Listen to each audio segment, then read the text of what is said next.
So, I recently finished Resident Evil Requiem.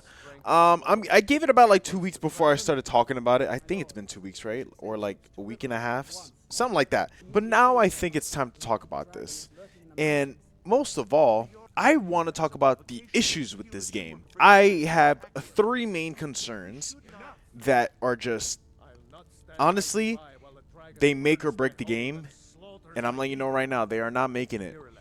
So, number one, I want to talk about the commander, right? So, the commander is this guy that you fight. I'll put a picture of him here. He's a guy that you fight in the latter half of the game, right?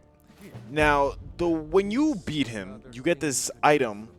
I'm sorry, I can't remember the name for the life of me. It's been 2 weeks. But essentially, it gives you a little lore tidbit that basically hints to the existence of Hunk. So we're led to believe that it is Hunk because once you defeat him and try to go back to his body, it's gone. Now, if you don't know, wow, words. If you don't know, Hunk is human unit not killable. That's his acronym, Hunk, right? Not because he's an actual hunk, even though some women, honestly, some men might actually decipher the acronym as that. So my thing is, as much as I want to believe that it is Hunk, some of me also wants to believe that it's not Hunk. In fact, I'm actually more inclined to believe that it's Vector from Operation Raccoon City. Now, there's a lot of implications and difficulties when it comes to actually, like, I would say actually making it Vector.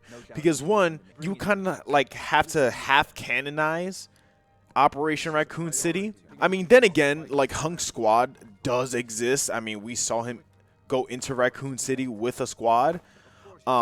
And also with Operation Raccoon City, we saw him also separate from that main group to go and get the samples from Birkin.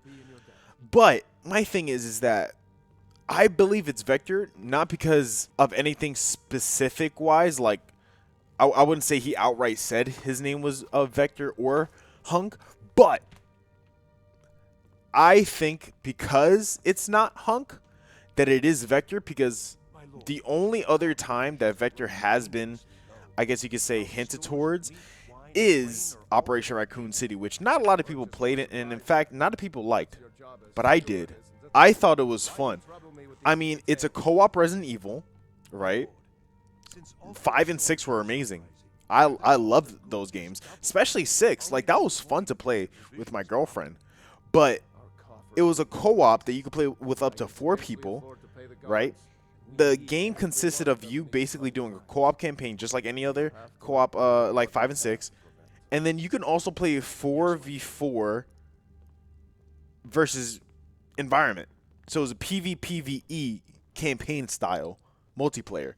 I think that was so interesting for a lot of reasons. We actually have not had another Resident Evil like that, I believe. I think that's the only one of its kind. And it's so sad because it's been delisted.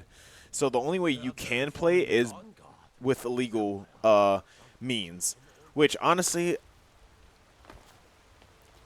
go for it. Honestly, I'm not gonna even lie to you. Like, but my point is that I wish that Vector existed because I'm completely biased towards that character. When I was growing up, I thought that character was insanely cool, right?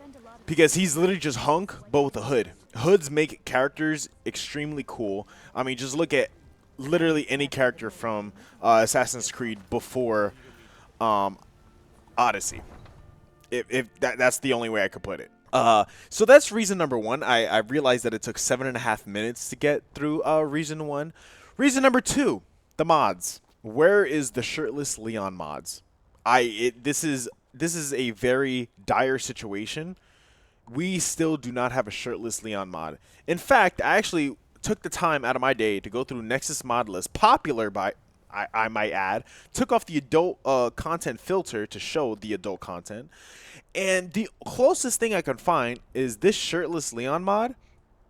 That's not even truly shirtless, you know? Like, at least with like Resident Evil 4, the last time we had like Leon related mods. I mean, this guy was just like, I mean, do I need to say the rest? I mean, we could kind of just put two and two together. It was more than just shirtless. Let's just say that.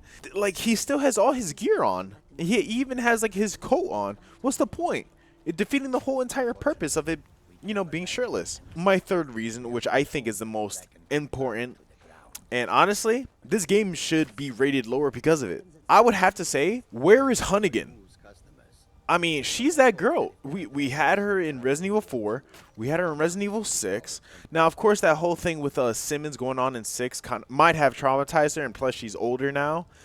But, like, what's up, bro? Like, that's my little oatmeal chocolate chip cookie right there. And I like cookies. But where is she? Like, like, there's no, like, I felt like that would have been a great bonding moment for Leon and Hunnigan. To like, I guess, for Hunnigan to understand how Leon is, you know, and Leon telling Hunnigan about Raccoon City, even though she probably does know about it, considering she does work for the DSO and she could just access those files. But I understand why they had Sherry. But, like, man, no Hunnigan. That's insane. I like Hunnigan. I think she was one of the more fun parts about, you know, Resident Evil 4 and 6. It was nice to like have those like connecting moments, I would say. It just ruins the entire game for me. Dang it. No Hunnigan, seriously, Capcom? I mean, shit, you guys have been basically, you know, you guys have basically been feeding us nothing, starving us with no Devil May Cry in the past like 7 years, 8 years. You know, like, we're not going to take this gacha game that you guys dropped. We're not going to take this Netflix show that is honestly its own, like, alternate universe. I don't know what's going on with it, but, you know, I'll say it's its own original story, but we'll continue off from that. But, like, the closest thing we've got to actual good Devil May Cry content is the Punishing Gray Raven collab, which I'm still sad I didn't get to have Virgil. I believe I was 20 rolls off from Banner. From like the pity system. Makes me so sad. But before I get off topic, yeah, you understand it. First one is the commander. I believe it's Hunk. What am I saying? I believe it's Vector. Number 2, the Leon mods. This community is slacking. I've seen Jujutsu Kaisen fans make full animations for a series that literally just finished like this past week, right? And no Hunnigan. I mean, that's an issue. I'll be honest, that is an issue. But you know what? We'll let it slide. Resident Evil 10 seems like it's going to be a good game considering how Resident Evil 9 ended. And we're getting DLC. So, not all is bad. But anyways, like, comment, subscribe, and I will see you on the next one. Bye.